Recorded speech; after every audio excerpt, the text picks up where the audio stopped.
Assalamualaikum warahmatullahi wabarakatuh. Halo, sobat semua. Selamat datang di channel Wonopotro, tempat di mana setiap kisah hidup menjadi inspirasi. Di sini, kami menyajikan cerita-cerita nyata yang penuh makna, menggugah hati, dan memberikan pelajaran berharga dari perjalanan hidup yang penuh warna. Apakah itu kisah perjuangan, keberhasilan, atau momen-momen reflektif?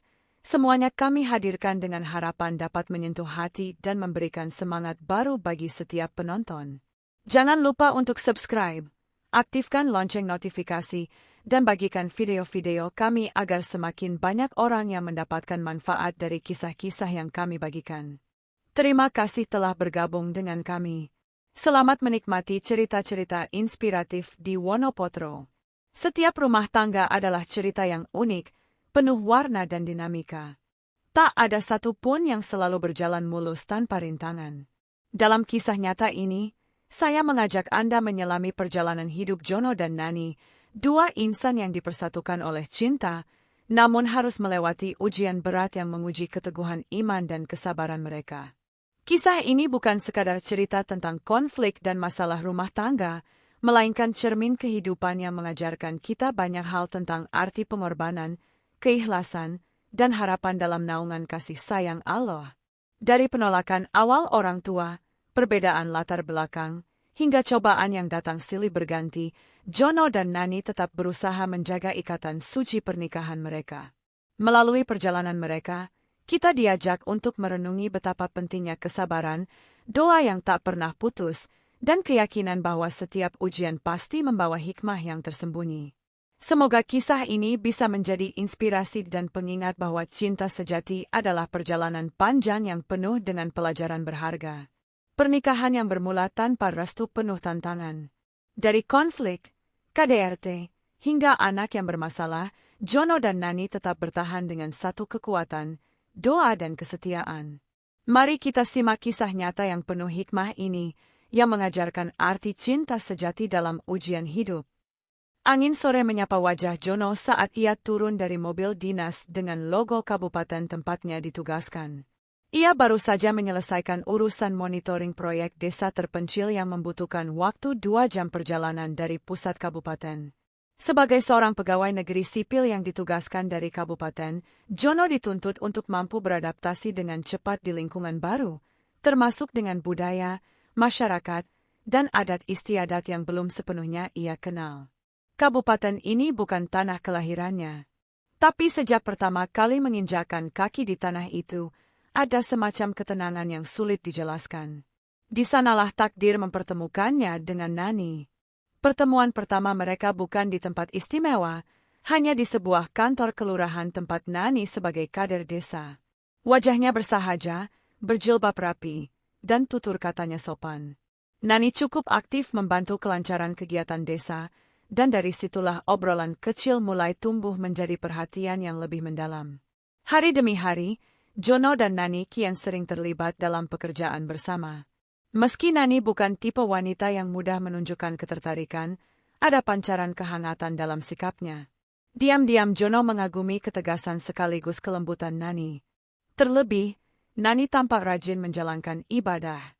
Hampir selalu ia menjadi orang pertama yang bergegas ke musola saat waktu sholat tiba. Hal itu menjadi nilai lebih di mata Jono. Waktu berjalan, komunikasi yang awalnya profesional berubah menjadi pribadi. Obrolan mereka tak lagi sekadar laporan kegiatan atau dokumen yang harus ditandatangani, tetapi tentang keluarga, harapan masa depan, dan nilai-nilai hidup. Disinilah Jono mulai serius memikirkan langkah selanjutnya. Namun, keputusan untuk melamar Nani tidak semudah mengatur agenda kantor. Ada beban berat di hatinya, karena ia tahu orang tuanya sudah lebih dahulu menyimpan harapan yang bukan untuk Nani. Ibunya, yang hidup di desa kecil di ujung kabupaten asal Jono, sudah lama mengidam-idamkan menantu dari lingkungan sendiri. Seseorang yang dikenal keluarganya, satu kampung, satu suku, bahkan satu keturunan. Ada gadis bernama Sutantri, anak dari teman dekat ibunya, yang dikenal sopan, penurut, dan telah lama diincar menjadi calon menantu. Jono tahu, Jika ia menyampaikan niatnya memilih wanita lain, apalagi dari kabupaten berbeda, akan menimbulkan luka dan kekecewaan. Tapi cinta seringkali tidak tunduk pada harapan orang tua. Jono akhirnya memberanikan diri pulang dan menyampaikan niatnya. Seperti yang sudah ia perkirakan, suasana rumah mendadak panas. Ibunya menangis. Ayahnya hanya diam, namun dari raut wajahnya, Jono tahu ada kekecewaan yang sulit disembunyikan. Kenapa harus orang jauh, Leh? Padahal sudah ada yang cocok.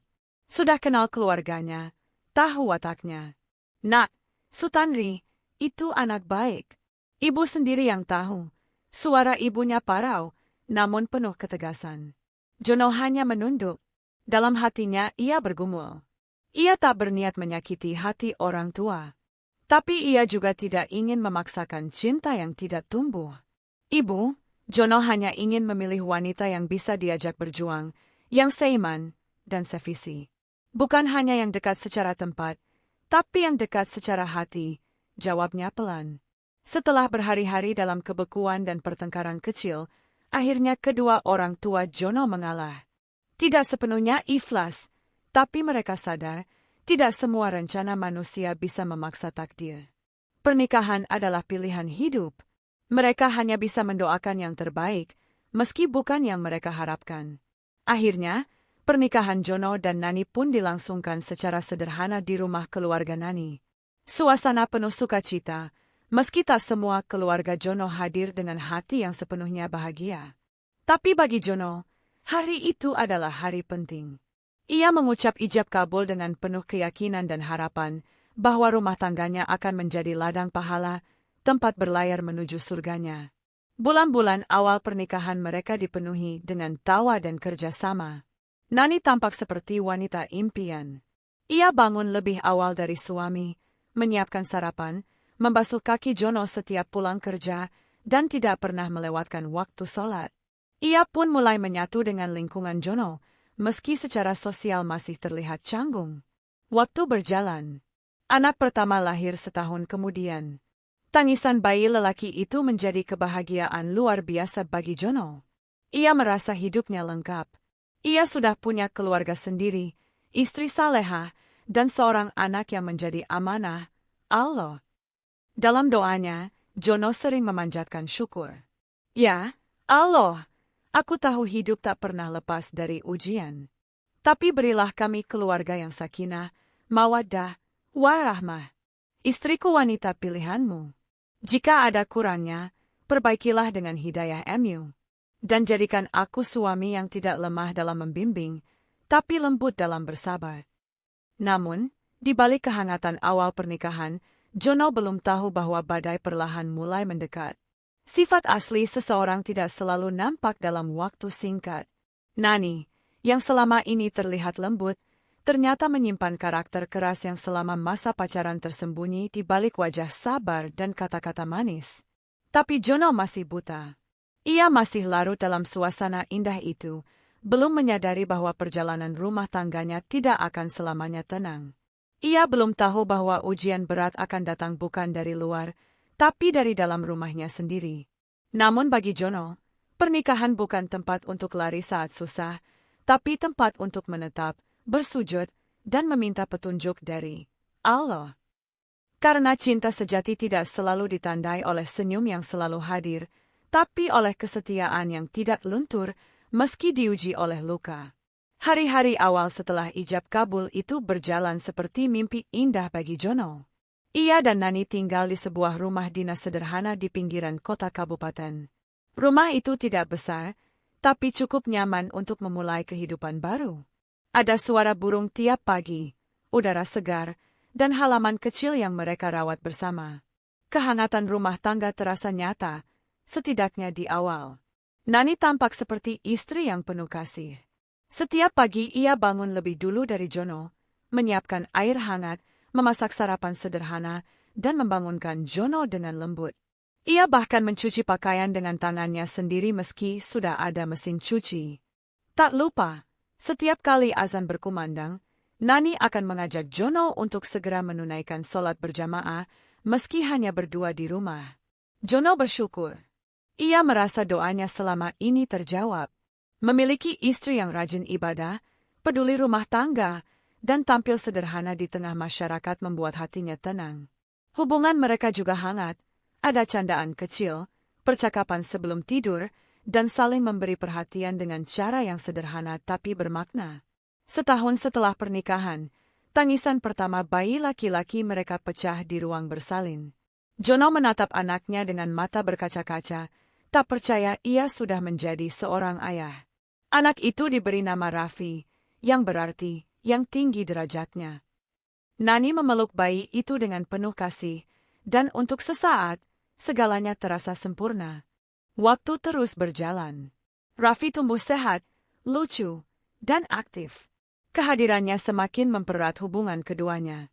Namun seiring berjalannya waktu, seperti daun yang mulai menguning sebelum gugur, ada tanda-tanda perubahan yang perlahan muncul dari Nani. Awalnya hal-hal kecil. Nani mulai ingin tahu lebih banyak tentang pekerjaan Jono, bukan sekadar bentuk perhatian, tapi mulai seperti interogasi. Kamu ke kantor sama siapa? Kok pulangnya agak sore? Tadi ketemu siapa saja? Bahkan kadang ia memeriksa ponsel Jono tanpa izin. Jono tidak marah, ia hanya merasa heran. Lambat laun, Nani mulai menunjukkan sifat dominan. Ia mulai banyak mengatur, dari urusan belanja bulanan, siapa yang boleh datang ke rumah, hingga kemana Jono boleh atau tidak boleh pergi. Jono yang biasa hidup tenang, kadang merasa tertekan. Tapi ia tetap bersabar.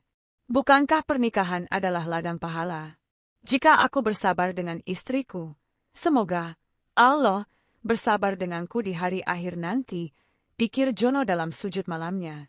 Meski mulai menunjukkan sifat keras, Nani tetap menjalankan kewajiban sebagai istri.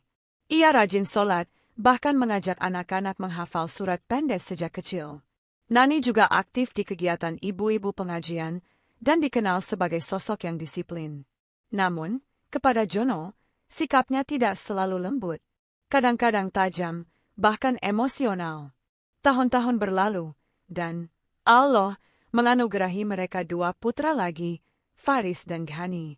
Ketiganya tumbuh menjadi anak laki-laki yang sehat, cerdas, dan, menurut banyak orang, berwajah rupawan. Tidak sedikit tetangga yang berkomentar dengan kagum, Masya Allah, anak-anaknya ganteng semua, Pak Jono. Mirip artis sinetron, sambil tersenyum.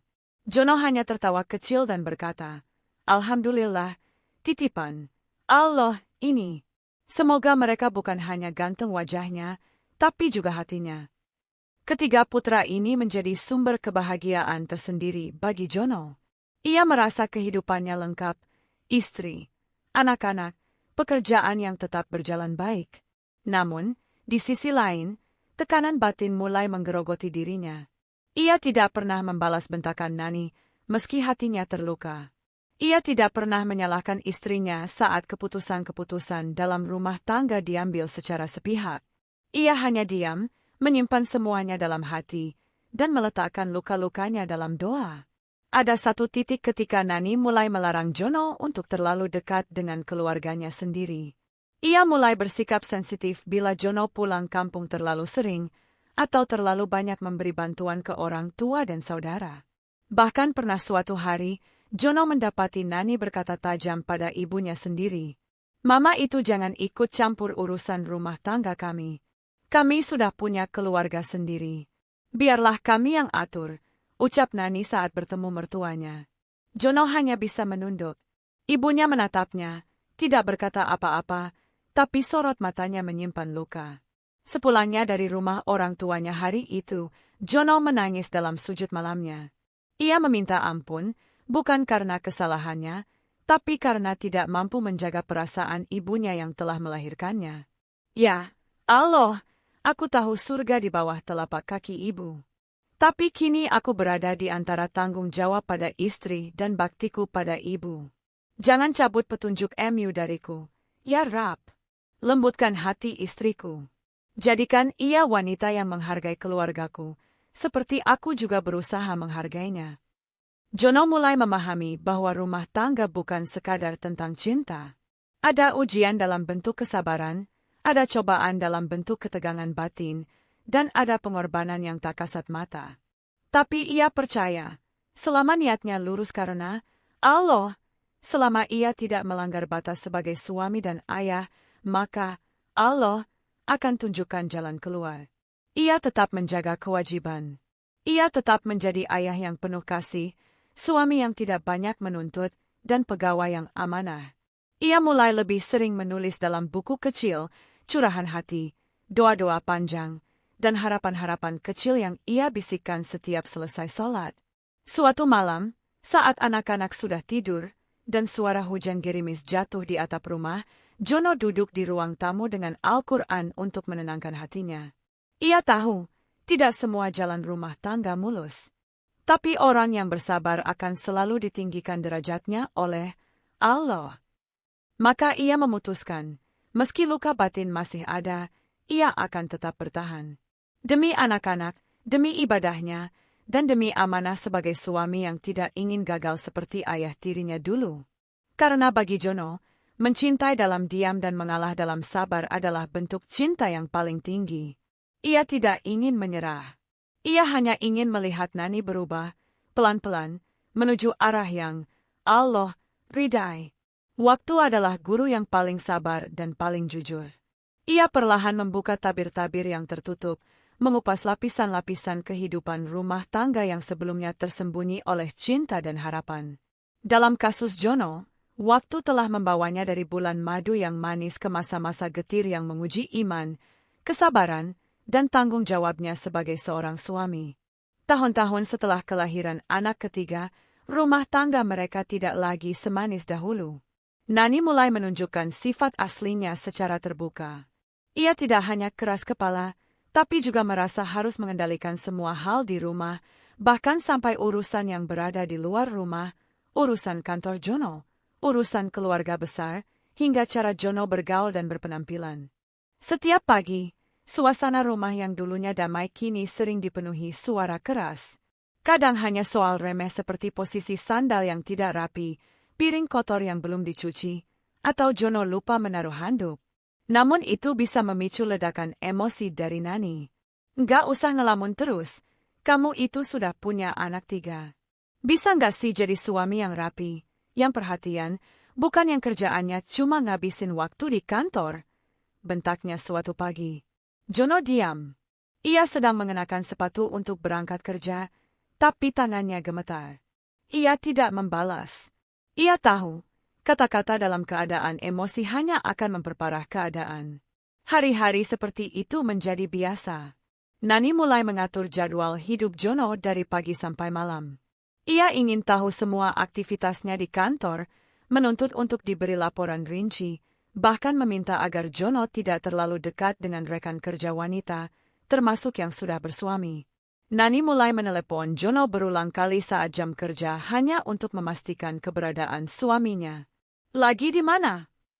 Kenapa suara kamu kayak tergesa-gesa? Siapa yang ada di ruanganmu sekarang? Kamu barusan jawabnya lama.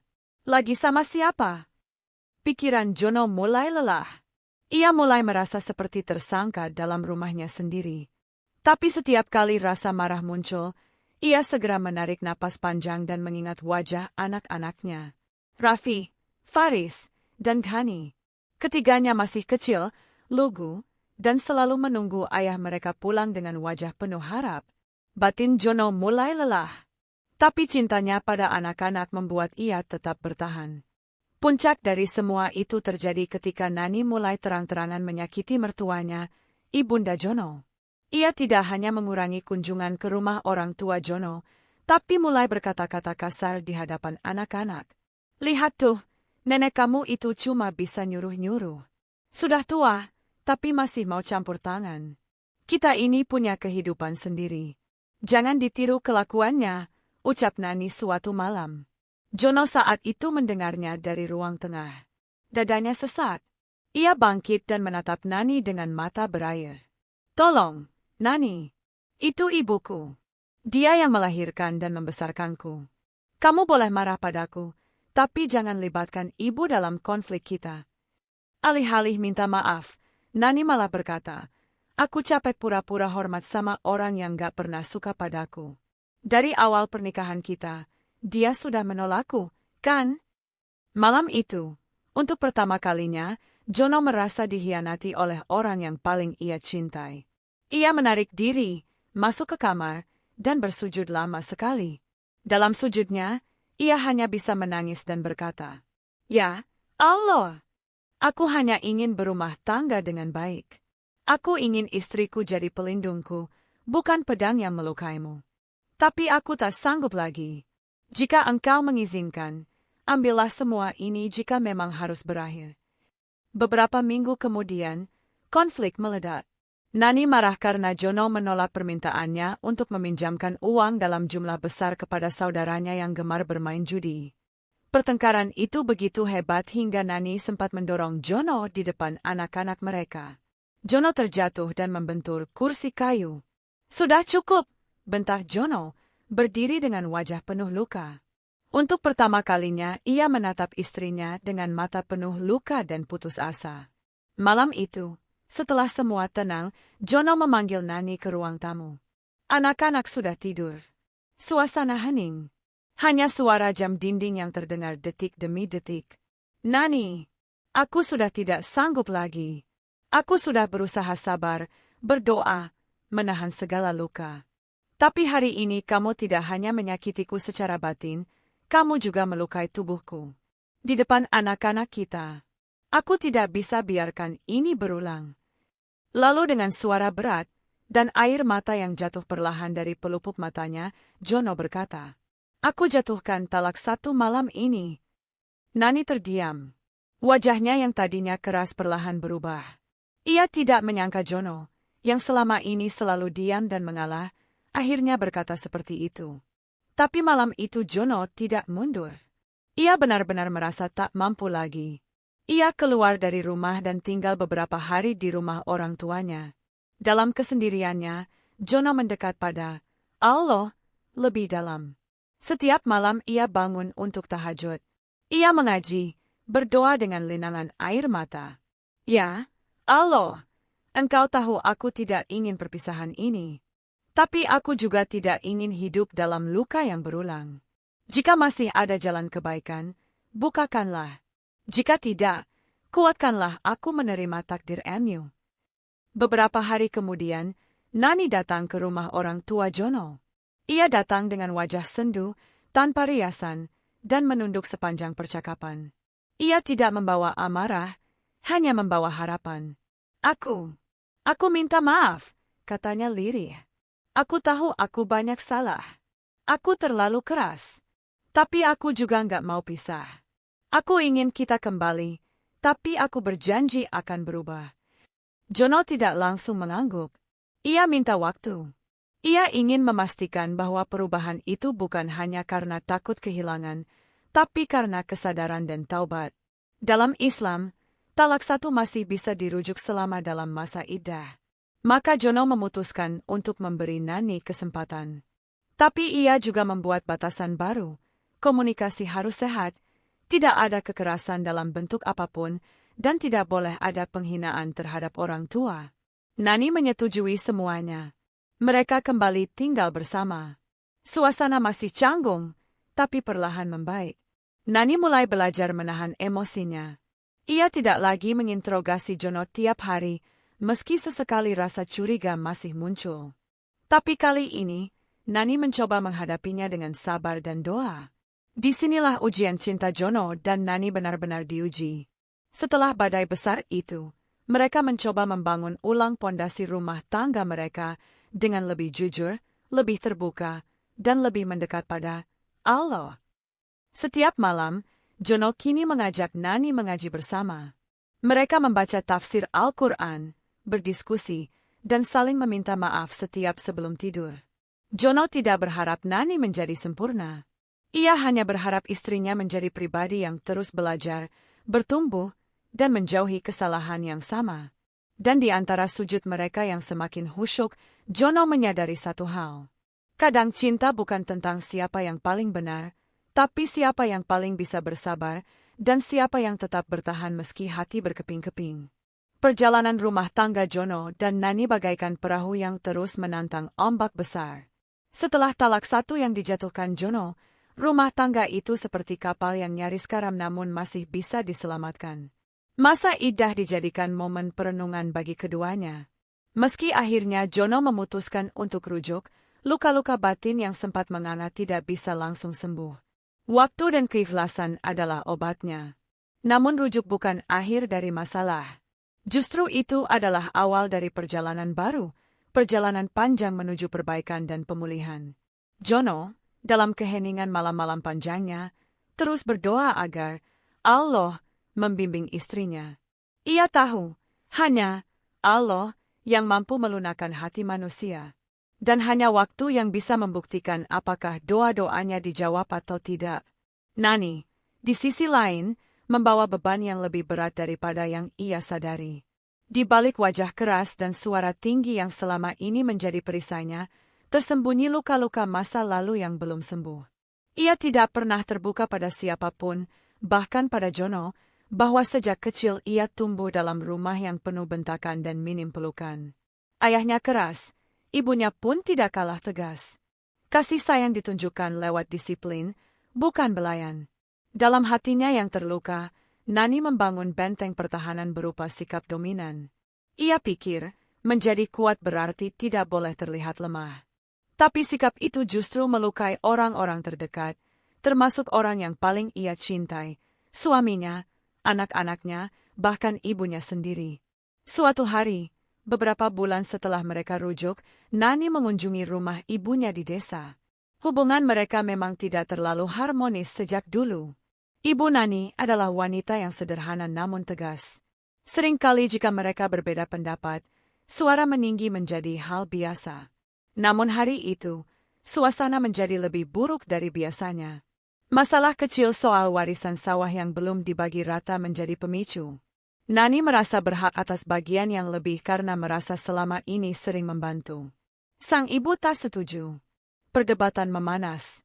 Kata-kata kasar terlontar, hingga dalam ledakan emosi, tangan Nani menyentuh ibunya dengan kasar. Refleks, sang ibu membalas. Jeritan tetangga memecah perkelahian ibu dan anak itu. Warga datang melerai. Berita itu sampai ke telinga Jono.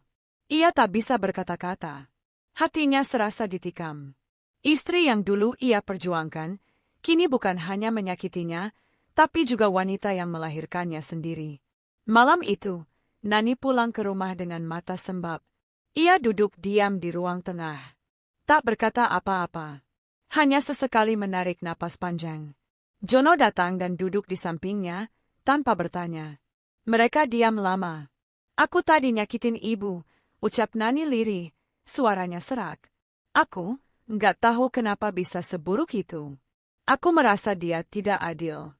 Tapi aku tahu, itu bukan alasan. Jono menatap istrinya. Untuk pertama kalinya sejak bertahun-tahun menikah, ia melihat Nani menangis dengan tulus. Bukan karena tersinggung, bukan karena ingin menang, tapi karena merasa bersalah. Aku ini apa, Mas? Kenapa aku selalu marah? Kenapa aku tega menyakiti orang-orang yang sayang padaku? Lanjut Nani. Jono tidak langsung menjawab. Ia hanya memegang tangan istrinya erat. Dalam hati, ia tahu, ini titik balik yang selama ini ia doakan. Allah, kasih kita ujian supaya kita belajar. Kalau hari ini kamu merasa bersalah, itu artinya hatimu belum mati. Kamu masih bisa berubah, Nani, ucap Jono dengan suara lembut. Sejak malam itu, Nani mulai berubah. Ia tidak langsung menjadi istri sempurna. Tapi langkah-langkah kecil mulai ia tempuh. Ia mulai meminta maaf, sesuatu yang sebelumnya sulit sekali ia lakukan. Ia mendatangi ibunya, mencium tangan dan meminta ampun dengan sungguh-sungguh. Sang ibu, dengan air mata, memeluknya dan berkata, "Kamu tetap anakku. Aku pun banyak salah." Nani juga mulai memperbaiki hubungannya dengan mertua. Ia datang ke rumah orang tua Jono, membantu memasak, dan mulai memanggil ibu mertuanya dengan sapaan yang lebih lembut. Tak ada yang instan. Tapi setiap usaha, sekecil apapun, memberi efek besar dalam hati Jono. Ia kini melihat istrinya bukan sebagai sosok sempurna, tapi sebagai pejuang yang mencoba menaklukkan dirinya sendiri. Jono pun tak tinggal diam. Ia semakin sering mengajak Nani ikut kajian bersama, sesekali mendatangkan ustaz ke rumah, atau membuka kanal YouTube ceramah saat malam menjelang. Mereka mulai salat berjamaah di rumah. Anak-anak pun kini tumbuh dalam suasana lebih damai. "Mas, boleh aku ikut ngaji di pengajian ibu-ibu tiap Jumat sore?" tanya Nani suatu hari. Jono tersenyum. "Itu bagus. Aku senang kamu mau terus belajar." Nani tidak lagi menyela Jono saat berbicara. Ia mulai mendengar. Bukan hanya dengan telinga, tapi juga dengan hati. Ia belajar menerima bahwa suami bukan untuk dikendalikan, tapi untuk didampingi. Ia mulai menata ulang kehidupannya bukan berdasarkan emosi, tapi petunjuk dari Allah. Setiap malam, ia membaca Al-Quran, tak lagi tergesa-gesa. Ia mulai menghafal surat pendek, bukan untuk pamer, tapi sebagai usaha mendekat kepada Sang Maha Penyayang. Dan Jono, dalam setiap sujudnya, semakin sering menyebut nama istrinya dalam doa. "Ya, Allah, Engkau Maha membolak-balikkan hati. Jangan palingkan hati istriku setelah Engkau beri hidayah. Jadikan ia wanita syalihah, ibu yang lembut, istri yang sabar, dan hamba-Mu yang taat." Perjalanan mereka belum selesai. Tapi kini mereka menatap arah yang sama. Mereka menyadari bahwa rumah tangga adalah ladang amal, bukan tempat untuk saling menyakiti. Bahwa cinta sejati tak hanya tentang perasaan, tapi juga tentang perjuangan. Dan dalam malam yang hening, saat rambut Nani mulai beruban satu demi satu, ia berkata lirih kepada Jono, "Maafkan aku yang dulu, Mas. Terima kasih, sudah tetap tinggal. Aku harap, saat ajal nanti menjemput, aku pergi dalam keadaan engkau ridha padaku." Jono memeluk istrinya. "Selama engkau terus belajar menjadi baik, aku akan tetap bersamamu. Karena cinta sejati adalah menemani dalam perubahan." Waktu terus melaju seperti air sungai yang tak pernah kembali ke hulu. Hari demi hari dalam kehidupan Jono dan Nani telah berganti menjadi tahun, dan kini usia mereka telah memasuki parubaya. Rambut mulai memutih, tenaga tak lagi sekuat dulu, dan anak-anak pun telah tumbuh menjadi pemuda yang tampan dan mulai dewasa dalam berpikir. 3 anak laki-laki yang dulu mereka rawat dengan penuh cinta, kini sudah menunjukkan jati dirinya masing-masing. Mereka tumbuh dalam suasana rumah yang tak selalu harmonis, namun cukup kaya dengan pelajaran hidup. Anak pertama mereka, Reza, kini telah duduk di bangku kuliah. Wajahnya tegas, tutur katanya santun, dan dalam hati kecilnya, ia menyimpan kekaguman yang dalam pada sang ayah. Reza sangat memahami apa yang telah dikorbankan ayahnya. Ia melihat bagaimana ayahnya diam dalam amarah, mengalah dalam pertengkaran, dan tetap sabar walau berkali-kali diperlakukan tidak adil. Ia juga tahu, ibunya bukan orang jahat.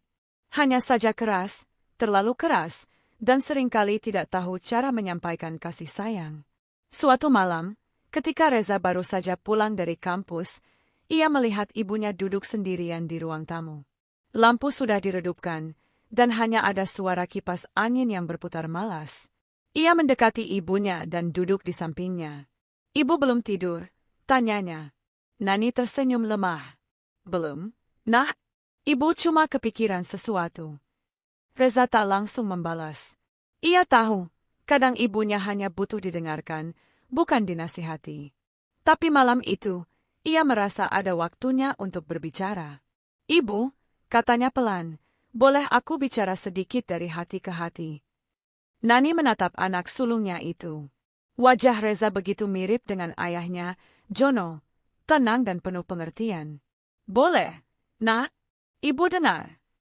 Reza menarik napas panjang. "Aku tahu ibu orang yang kuat. Tapi kadang, orang kuat juga harus tahu kapan harus melembut. Ayah sudah terlalu banyak mengalah selama ini.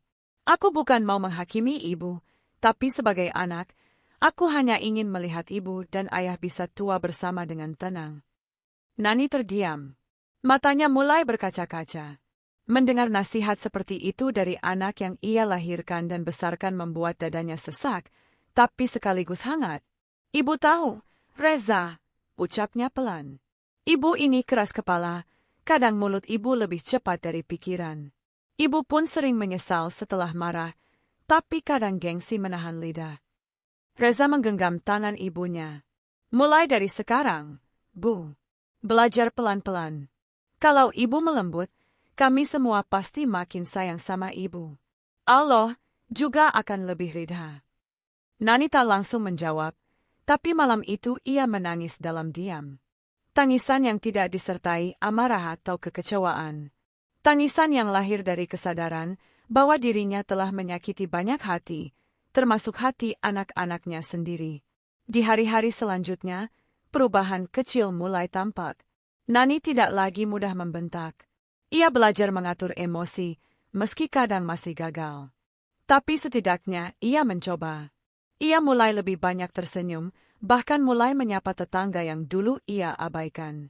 Setiap Jumat sore, ia rutin ikut pengajian di musola kampung. Ia duduk di barisan tengah, mendengarkan ceramah ustazah dengan mata berbinar. Ia mencatat hal-hal penting di buku kecilnya, dan sesekali bertanya dengan sopan. Para ibu-ibu pengajian mulai akrab dengannya, dan beberapa bahkan berkata, "Bu Nani sekarang beda ya. Makin kalem dan ramah." Puji-pujian itu tidak membuatnya sombong, justru semakin membuatnya takut. Takut kalau dirinya kembali pada sifat lama. Karena itu, ia terus berdoa.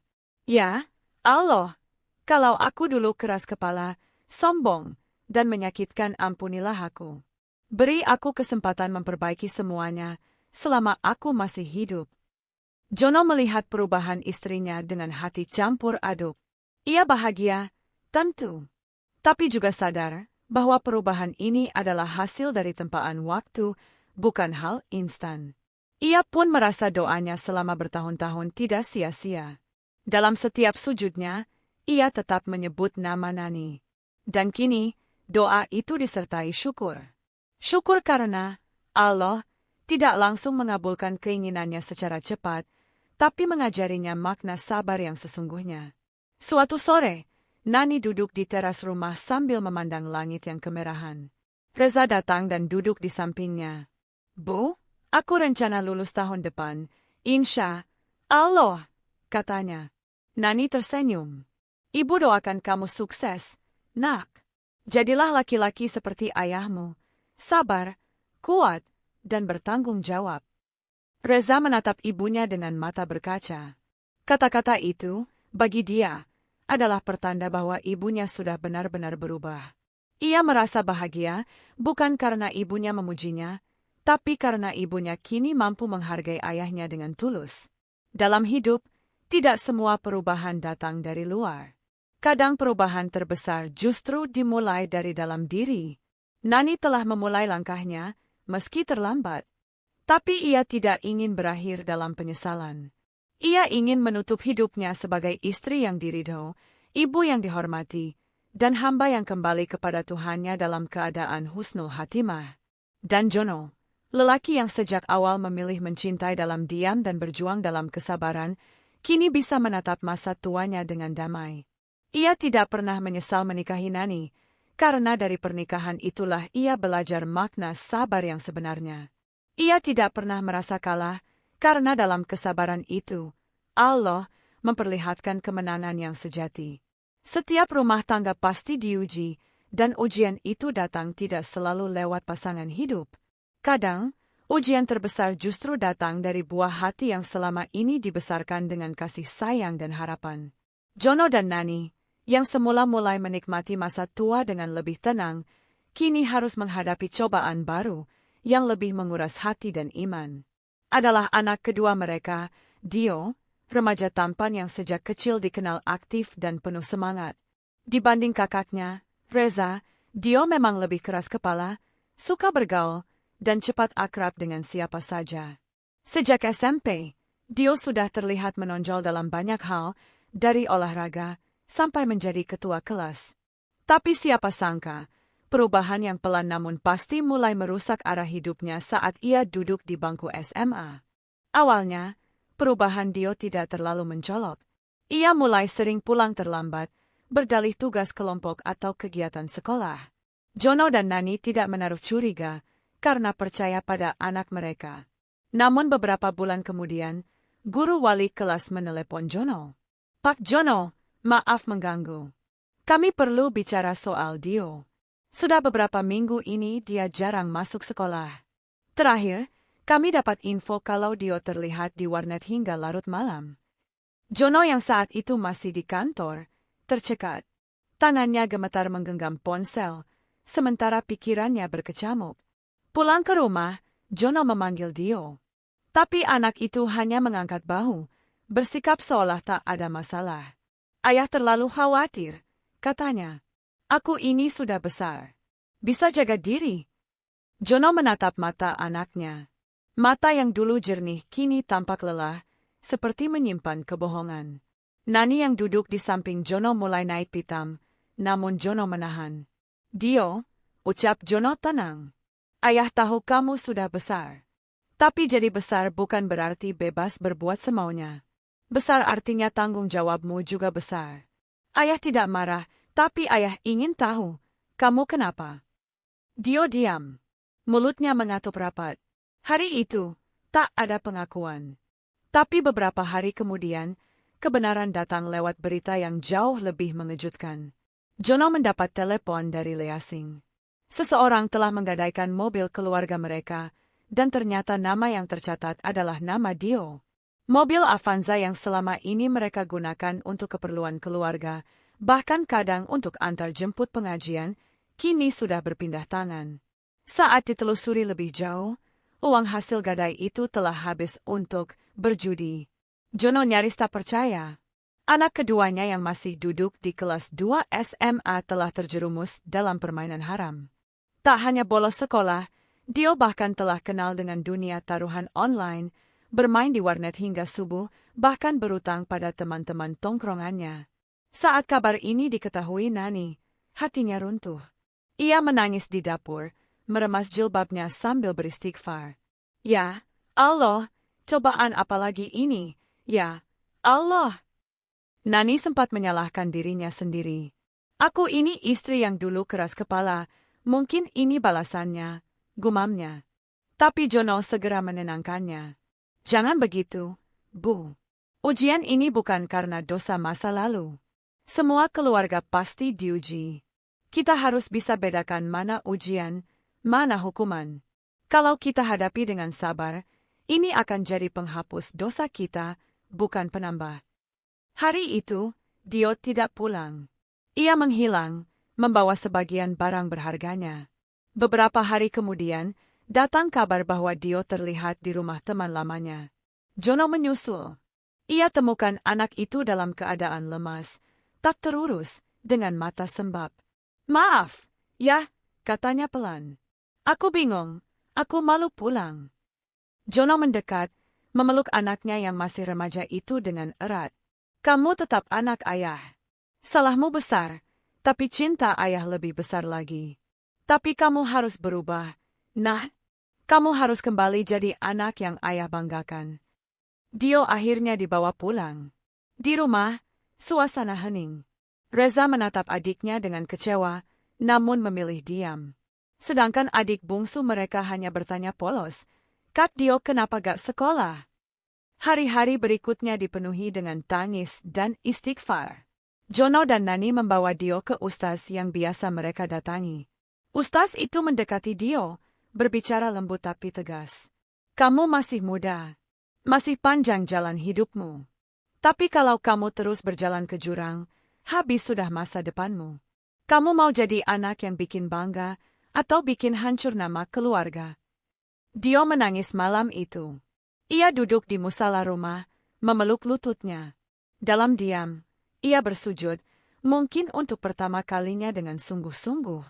Masa rehabilitasi hati itu tidak mudah. Nani butuh waktu untuk memaafkan sepenuh hati. Ia pernah melempar barang ke arah Dio dalam amarah. Tapi kemudian ia menyesal dan sujud minta ampun. Ia belajar bahwa menjadi ibu bukan hanya soal melahirkan, tapi juga mendidik dan memaafkan, bahkan saat hati terluka. Dio pun mulai berubah perlahan. Ia berhenti pergi ke warnet. Ia ikut pesantren kilat yang diikuti para remaja bermasalah. Ia mulai sholat 5 waktu, bahkan kadang mengajak adiknya sholat berjamaah. Setahun berlalu. Mobil belum kembali. Reputasi sempat rusak. Tapi keluarga itu justru semakin dekat. Nani mulai lebih lembut. Ia sadar, doa suaminya selama ini benar-benar jadi pelindung keluarga. Pada suatu malam Jumat, dalam suasana sunyi, Nani berdiri di dapur menyiapkan teh. Ia melihat Jono duduk di ruang tamu, memegang mushaf Al-Quran.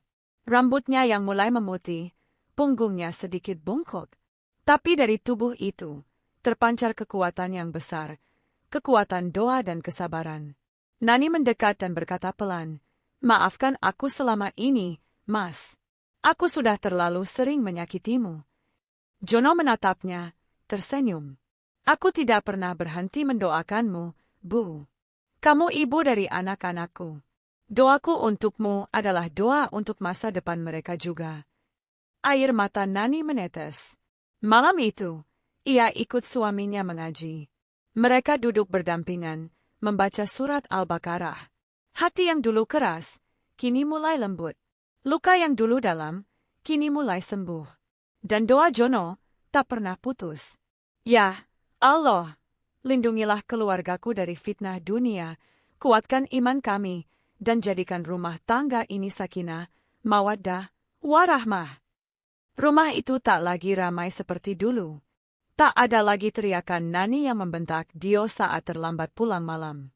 Tak ada lagi keributan karena barang hilang atau tagihan internet melonjak. Kini, ketenangan mulai berangsur kembali.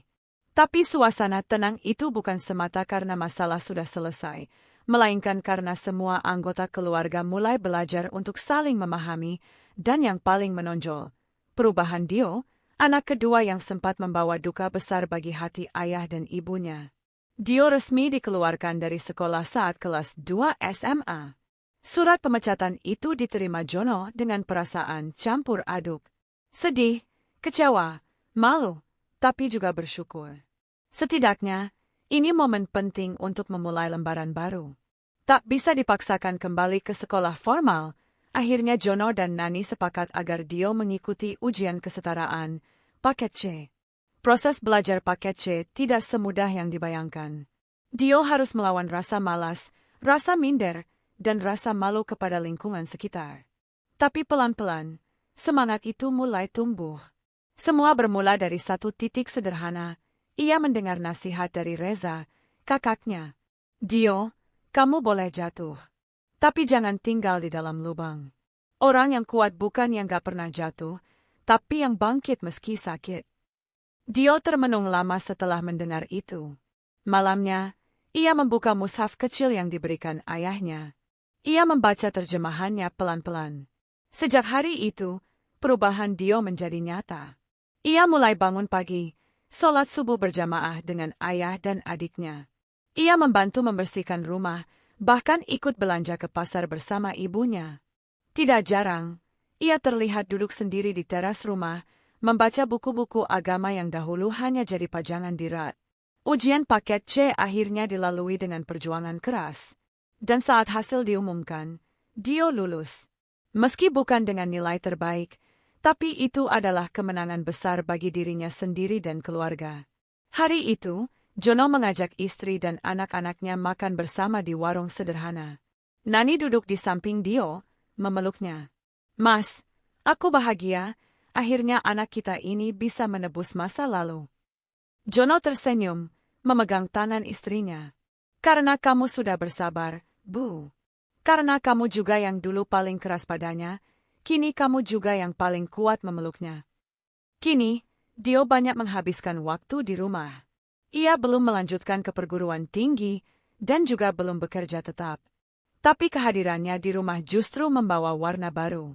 Ia membantu menjaga adik bungsunya, membantu ibunya memasak, bahkan sesekali ikut sang ayah ke masjid untuk merapikan sajadah dan menyapu halaman. Lingkungan sekitar mulai memandang Dio dengan cara berbeda. Dulu, ia dikenal sebagai anak nakal yang keluar malam, sekarang ia jadi pemuda yang sopan dan sering menyapa tetangga. Namun, perjalanan itu tentu tidak selalu mulus. Ada hari-hari di mana imannya goyah.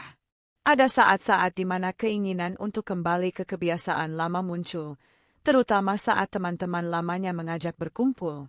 Tapi disitulah peran keluarga menjadi tameng. Reza sering menyertai Dio saat ke masjid. Sang ibu, Nani, kini lebih sabar dan lembut dalam menasihati. Bahkan sang adik, si bungsu, tak jarang bertanya dengan polosnya, "Kak Dio hari ini ngaji gak?" Pertanyaan polos itu menjadi cambuk bagi Dio. Ia sadar, ia sedang diawasi, dicintai, dan ditunggu menjadi pribadi yang lebih baik. Pada suatu malam, Jono bermimpi. Ia melihat dirinya duduk di sebuah taman yang indah, penuh cahaya. Di depannya ada 3 anak laki-laki dengan pakaian putih bersih. Mereka tersenyum, memeluknya. Dan suara lembut berkata, "Anak-anakmu adalah amanah, dan kini satu persatu mereka kembali kepada jalanku." Jono terbangun dengan air mata menetes di pipi. Ia duduk sejenak di tempat tidur, menatap Nani yang tertidur di sampingnya. Ia bersyukur, sebuah syukur yang tak bisa diungkapkan kata-kata. Malam itu, ia bangkit, mengambil wudhu, dan bersujud dalam sholat tahajud. "Ya, Allah, Engkau Maha Pengampun. Jangan putuskan cahaya MU dari keluarga kami. Jadikan anak-anak kami pembela agama MU, cahaya bagi masa depan, dan penyejuk mata di dunia serta akhirat." Dio masih dalam pengawasan. Ia belum sepenuhnya lepas dari bayang-bayang masa lalu. Tapi ia belajar. Ia berubah. Dan perubahan itu adalah bukti bahwa doa seorang ayah, kesabaran seorang ibu, dan kekuatan keluarga adalah sesuatu yang sangat luar biasa. Kini, setiap malam Jumat, Dio ikut pengajian pemuda masjid. Ia mulai dipercaya menjadi panitia kecil dalam kegiatan sosial. Jono dan Nani tidak pernah membanggakan anak mereka secara berlebihan, tapi dalam hati mereka tahu, cahaya itu perlahan mulai bersinar. Dan mereka percaya, seburuk apapun masa lalu seorang anak, jika ia masih punya orang tua yang sabar dan terus mendoakan, masa depannya bisa berubah menjadi jauh lebih baik. Perubahan Nani bermula dari satu peristiwa yang bagi sebagian orang mungkin sepele, tapi baginya sangat menampar hati. Waktu itu, ia sedang berselisih dengan Reza, anak sulungnya. Reza yang telah menjadi pemuda dewasa, mulai menunjukkan ketegasan dalam bersikap. Ia tak lagi banyak membantah, tapi jika merasa ibunya salah, ia akan menegur dengan sopan namun tegas. Suatu malam, Nani memarahi Dio yang lupa membeli keperluan rumah. Nada suaranya naik, dan dalam kekesalan, ia mengungkit masa lalu buruk Dio. Reza yang menyaksikan dari ruang tamu tiba-tiba berkata dengan tenang namun menggigit, "Bu, jangan kau kikis lagi semangat yang sedang tumbuh. Kalau ibu terus menyiram pohon kecil itu dengan air cuka, bagaimana dia bisa besar dan berbuah manis?" Nani terdiam. Kata-kata itu menghantam kesadarannya seperti palu. Ia tahu, maksud Reza benar. Tapi kenapa hatinya masih begitu mudah terpancing? Kenapa ia masih terikat dengan rasa ingin mengatur, mengontrol, bahkan menuntut? Malam itu, Nani menangis sendiri di dalam kamar. Tangis yang tak pernah keluar selama bertahun-tahun. Ia merasa malu. Malu kepada anak-anaknya, dan terlebih kepada Allah. Ia merasa telah menjadi istri dan ibu yang terlalu keras, terlalu dominan, dan terlalu sering membenarkan diri. Perubahan tak datang sekaligus, tapi sejak malam itu, Nani mulai membuka hati. Ia mulai banyak diam, mendengarkan lebih banyak. Ia mengurangi mengomentari urusan kantor suaminya. Ia lebih banyak mengisi hari dengan tilawah, bersih-bersih rumah, dan memasak dengan cinta. Ia pun mendatangi ibunya, satu-satunya sosok yang dahulu pernah menjadi korban luapan emosi Nani. Dulu, Nani pernah bersitegang dengan ibunya sendiri. Dalam satu kejadian di masa lalu, mereka bahkan pernah saling dorong dan menangis dalam pertengkaran. Tapi kini, sang ibu sudah tiada. Yang tersisa hanyalah penyesalan dan kenangan. Nani duduk di samping pusara sang ibunda, membawa bunga dan air doa. Dengan suara bergetar, ia berbisik, "Ibu, maafkan Nani. Maaf atas semua sikap Nani yang dulu. Nani bodoh, keras, dan merasa paling benar. Tapi ibu selalu sabar dan selalu bilang bahwa Nani pasti berubah suatu hari. Ibu, hari itu telah datang. Tapi kenapa ibu sudah pergi? Tangis Nani pecah di antara derai hujan yang pelan-pelan membasahi tanah makam. Jono yang mendampingi hanya diam, menepuk lembut bahu istrinya. Ia tak berkata apa-apa. Dalam hatinya, ia mengucap syukur yang dalam. Ya, Allah, inikah jawaban dari doa-doaku selama ini? Sejak hari itu, Nani mulai lebih sering ke masjid. Awalnya hanya untuk sholat maghrib. Lalu ia mulai ikut pengajian ibu-ibu. Ia mulai aktif dalam kegiatan sosial di kampung. Bahkan tak jarang, ia menjadi tempat curhat bagi para tetangga yang sedang bermasalah rumah tangganya. Lucunya, banyak ibu-ibu heran. Bu Nani yang dulu keras itu, sekarang bisa lembut dan sabar begini. Dan mereka tak tahu bahwa perubahan itu lahir dari proses panjang. Dari luka yang tak tampak, dari benturan yang menggores batin, dan dari doa yang tak pernah henti dipanjatkan oleh Jono, seorang suami yang memilih diam ketika dilukai, yang memilih sabar saat ditampar kenyataan, dan yang memilih setia meski hati penuh luka. Nani tak menyangkal bahwa dirinya dulu bukan istri yang ideal. Tapi justru dari kejujuran itu, muncul ketulusan untuk berubah. Ia kini lebih sering berbicara dengan kalimat lembut, tak lagi membentak, dan tak lagi ingin menguasai segalanya. Ia mengajari anak-anaknya membaca Al-Quran setiap pada maghrib. Ia memasak dengan hati, dan menyajikan makanan untuk suami dengan senyum yang tulus. Dan yang paling membuat Jono terharu, suatu malam Nani berkata, "Mas, kalau dulu aku banyak menyakiti hati Mas, bahkan pernah bikin Mas jatuh talak, aku mohon maaf. Aku tidak tahu cara menjadi istri yang baik. Tapi aku ingin memperbaiki semua, selama waktu masih ada, dan selama Mas masih mau bersamaku." Jono tak bisa berkata apa-apa malam itu. Ia hanya menarik tangan istrinya, menciumnya dengan penuh hormat. "Yang Mas tahu, Bu, Mas gak pernah benar-benar pergi dari hati Ibu." Kini, Nani menjadi pribadi yang jauh lebih lapang. Ia menyadari bahwa kehidupan adalah sekolah panjang, dan rumah tangga adalah madrasah paling besar. Ia tak lagi mudah percaya pada bisikan mistis atau dukun. Ia mulai menguatkan diri dengan doa dan ilmu syar'i. Anak-anak mereka semakin mencintai ibunya. Dio, yang dulu sering dimarahi, kini justru paling sering memijat kaki ibunya setiap malam. Reza tak jarang membelikan kerudung baru, dan si bungsu tak pernah tidur sebelum mencium tangan ibunya. Jono sendiri hanya bisa bersyukur, setiap malam ia bangun untuk tahajud, dan nama istrinya tetap menjadi yang utama dalam doanya. Nani kini bukan hanya seorang ibu. Ia adalah guru, pelindung, sahabat, dan bahkan pelipur lara bagi keluarganya. Ia adalah bukti bahwa perempuan yang dulu keras pun bisa luluh oleh kekuatan cinta, kesabaran, dan hidayah dari Allah. Dan seperti kata bijak dari seorang ustadz, jangan pernah meremehkan perubahan. Karena yang paling keras sekalipun bisa lunak jika dihantam oleh doa yang tulus dan waktu yang sabar. Hari itu matahari bersinar teduh, tapi hati Jono terasa mendung. Di teras rumah yang sudah mulai tampak tua, ia duduk dengan kopi hitam dan tatapan kosong ke halaman depan. Tak lagi berseragam rapi, tak lagi terburu-buru setiap pagi menuju kantor kabupaten, tak lagi menerima gaji rutin setiap akhir bulan. Kini, hidupnya benar-benar memasuki fase yang telah lama dipikirkan, masa pensiun. Pensiun. Kata itu sederhana, tapi dampaknya luar biasa. Bagi sebagian orang, itu berarti waktu istirahat dan menikmati hasil jerih payah. Tapi bagi Jono, pensiun justru menghadirkan kekhawatiran baru. Bukan soal makan besok, sebab ia tahu, Allah takkan membiarkan hambanya kelaparan jika tetap berusaha. Tapi lebih kepada, mampukah ia tetap menjadi nahkoda di kapal kecil rumah tangganya ini saat badai keuangan mulai mengguncang?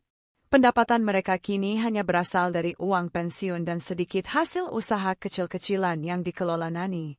Sementara itu, kebutuhan hidup tetap berjalan. Listrik, air, biaya makan, sekolah si bungsu, dan kebutuhan anak nomor 2 yang masih belum punya pekerjaan tetap. Ya, Dio. Anak nomor 2. Anak yang pernah menjadi ujian besar dalam hidup mereka. Setelah melalui masa gelap, bolos sekolah, terjerat judi, dan bahkan pernah nekat menggadaikan mobil keluarga, Dio kini memang lebih tenang. Ia sudah menyelesaikan pendidikan melalui paket C, tapi belum ada pekerjaan tetap. Waktunya masih banyak dihabiskan di rumah, kadang membantu pekerjaan rumah, kadang hanya termenung sendiri di kamar. Jono menyadari bahwa masa lalu Dio masih menjadi beban bagi anak itu sendiri. Luka, rasa malu, dan kekecewaan terhadap diri sendiri seringkali membuatnya terdiam. "Nak," kata Jono suatu malam, "ayah tahu kamu sedang berjuang. Tapi jangan lama-lama diam. Hidup ini harus dilangkahi walau tertatih. Allah tidak akan mengubah nasib hambanya sampai dia sendiri mau bangkit." Dio menunduk, menahan air mata. Ia merasa bersalah. Di usia ayahnya yang harusnya bisa menikmati masa tua dengan tenang, ia malah menjadi beban. Tapi Jono tak pernah mengungkit, tak pernah menyalahkan. Nani pun perlahan belajar menyemangati anaknya dengan cara berbeda. Dulu, mungkin ia akan memarahi Dio habis-habisan. Tapi kini, ia duduk bersama anaknya, mengajaknya berbincang, bahkan mendorongnya ikut dalam pelatihan keterampilan yang diadakan oleh masjid atau lembaga sosial setempat. Sementara itu, kondisi Jono sendiri mulai melemah. Usia memang tak bisa ditipu. Dulu, ia kuat mengendarai motor berjam-jam dalam tugas PNS. Kini, berjalan ke warung saja kadang harus berhenti untuk menarik napas panjang. Kaki kirinya mulai sering kram, tekanan darah tak stabil, dan penglihatannya tak sejernih dulu. Namun, tak sekalipun ia mengeluh. Bahkan, ia tetap menjaga rutinitas tahajudnya. Setiap malam, meski harus menahan nyeri, ia tetap bangun, duduk perlahan di atas sajadah, dan berbisik dalam doa yang hanya langit yang tahu maknanya. "Ya, Allah, jangan biarkan aku mati dalam keadaan meninggalkan anak-anakku dalam kebingungan. Kuatkan hati istriku, tuntun langkah anak-anakku, dan berikan aku cukup waktu untuk melihat mereka berdiri di atas kaki sendiri." Reza, anak sulung mereka, kini telah bekerja dan sering membantu. Ia tahu tanggung jawabnya sebagai anak lelaki pertama. Ia mencicil rumah kecil untuk dirinya sendiri, tapi tak lupa menyisihkan rezeki untuk orang tua. Ia pun sering berbicara kepada adik-adiknya. "Bapak sudah banyak berkorban. Jangan tunggu beliau jatuh sakit baru kita sadar. Kita harus mulai bangun pondasi kita sendiri." Nasihat itu sering membuat Dio merenung dalam. Ia sadar, waktunya makin sempit untuk terus bergantung. Di tengah semua cobaan itu, ada satu hal yang berubah secara ajaib, hati Nani. Ia kini benar-benar telah menjadi pendamping yang sabar. Ia bukan lagi wanita yang mudah meledak. Ia tahu, masa ini bukan saatnya memerintah, tapi saatnya menemani.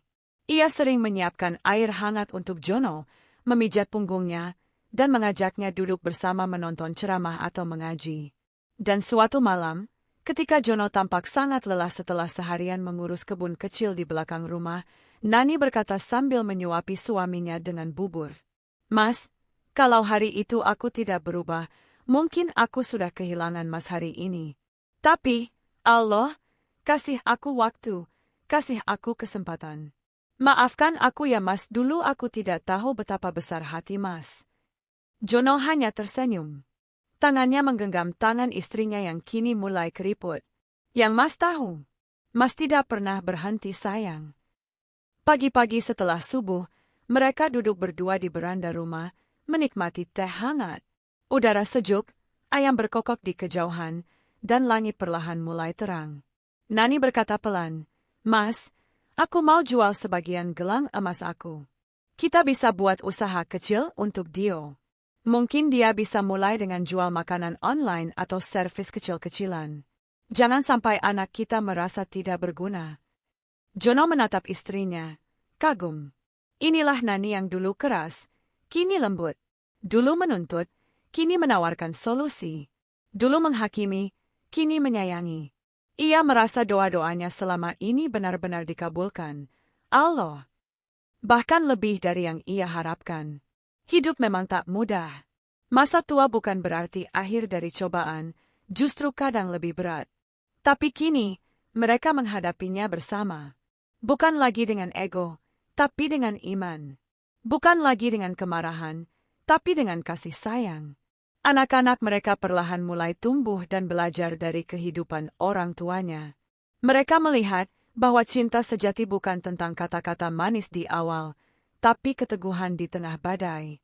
Dan bahwa sabar bukan kelemahan, melainkan kekuatan yang hanya dimiliki oleh jiwa yang yakin kepada Tuhan. Waktu terus berlalu dengan tenang. Rumah kecil di pinggir kabupaten itu kini menyimpan banyak cerita, pahit dan manis, tawa dan air mata. Namun, yang paling indah adalah perubahan hati yang tak pernah lepas dari bimbingan Allah Subhanahu wa Ta'ala. Nani, yang dulu dikenal keras dan mudah terpancing emosi, kini menjadi sosok yang berbeda. Ia rajin menjalankan ibadah, sholat 5 waktu tak pernah ditinggalkan, dan semakin dekat dengan Al-Quran. Setiap pagi selepas subuh, ia menyiram tanaman kecil di halaman sambil berzikir, mengingatkan dirinya untuk selalu bersyukur. Mas, katanya pada Jono suatu pagi, aku merasa, Allah, beri aku kesempatan kedua. Aku ingin hidup ini aku tutup dengan amalan yang baik. Aku ingin jadi ibu yang lebih baik untuk anak-anak kita, dan istri yang setia untuk Mas. Jono hanya tersenyum, hatinya penuh rasa syukur. Dia tahu, perjalanan mereka belum selesai, tapi dengan perubahan ini, Allah tengah membuka jalan. Anak nomor 2, Dio, pun mulai menunjukkan harapan yang berbeda. Meski masa lalunya penuh liku, kini ia mulai memahami arti tanggung jawab dan berusaha memperbaiki diri.